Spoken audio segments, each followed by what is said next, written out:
पुराने समय की बात है, एक जंगल में बहुत बड़ा बरगद का पेड़ था। उस पेड़ पर बहुत सारे कबूतर रहते थे। वो जंगल में घूम घूम कर भोजन की तलाश करते और अपना पेट भरते थे। उन सभी कबूतरों में एक बूढ़ा कबूतर भी था। बूढ़ा कबूतर बहुत ही समझदार था। इसलिए सभी कबूतर उसकी बात माना करते थे। एक दिन उस जंगल में कहीं से घूमता हुआ एक बहेलिया आया। उसकी नजर उन कबूतरों पर पड़ी। कबूतरों को देखकर उसकी आंखों में चमक आ गई और उसने अपने मन में कुछ सोचा और वहां से चला गया, लेकिन बूढ़े कबूतर ने उस बहेलिये को देख लिया था। दूसरे दिन भरी दोपहर में सभी कबूतर पेड़ पर आराम कर रहे थे।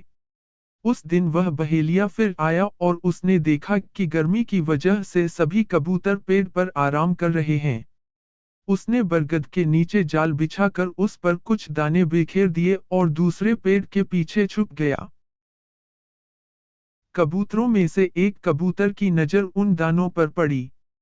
दानों को देखते ही उसने सभी कबूतरों से कहा कि देखो भाइयों, आज तो किस्मत ही खुल गई। हमें आज भोजन की तलाश में कहीं जाना नहीं पड़ा, उल्टा भोजन ही हमारे पास आ गया। चलो चलकर मजे से भोजन करते हैं। गर्मी से बेहाल और भूख से परेशान कबूतर जैसे ही नीचे उतरने लगे, बूढ़े कबूतर ने उन्हें रोका, लेकिन किसी ने भी उसकी बात नहीं मानी और नीचे जाकर दाना चुगने लगे। बूढ़े कबूतर की नजर अचानक पेड़ के पीछे छिपे बहेलिया पर गई और उसे माजरा समझते देर नहीं लगी, लेकिन तब तक बहुत देर हो चुकी थी। दाना चुगकर कबूतर उड़ने की कोशिश करने लगे, लेकिन सभी जाल में फंस चुके थे। कबूतर उड़ने की जितनी कोशिश करते उतने ही जाल में उलझ जाते। कबूतरों को जाल में फंसा देखकर बहेलिया पेड़ के पीछे से निकल आया और उनको पकड़ने के लिए उनकी ओर बढ़ा। यह देखकर सभी कबूतर डर गए और बूढ़े कबूतर से मदद की गुहार करने लगे। तब बूढ़ा कबूतर कुछ सोचने लगा और बोला कि जब मैं कहूं तब सभी एक साथ उड़ने की कोशिश करेंगे और उड़कर सभी मेरे पीछे चलेंगे। कबूतर कहने लगे कि हम जाल में फंसे हैं, कैसे उड़ पाएंगे। इस पर बूढ़े कबूतर ने कहा कि सभी एक साथ कोशिश करेंगे तो उड़ पाएंगे। सभी ने उसकी बात मानी और उसके कहने पर सभी एक साथ उड़ने की कोशिश करने लगे।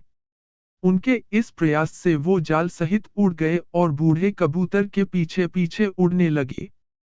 कबूतरों को जाल सहित उड़ता देख बहेलिया हैरान रह गया, क्योंकि उसने पहली बार कबूतरों को जाल लेकर उड़ते देखा था।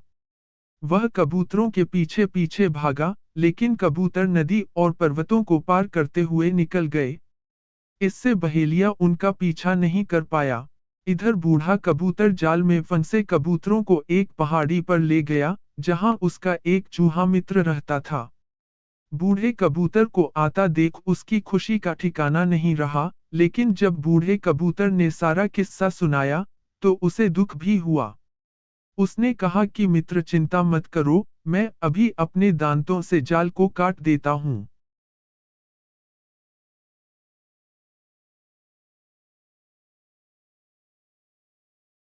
उसने अपने दांतों से जाल को काटकर सभी कबूतरों को आजाद कर दिया। कबूतरों की खुशी का ठिकाना नहीं रहा। सभी ने चूहे को धन्यवाद दिया और बूढ़े कबूतर से क्षमा मांगी। इस कहानी से यह सीख मिलती है कि एकता में ही ताकत होती है और हमें हमेशा बड़ों की बात माननी चाहिए।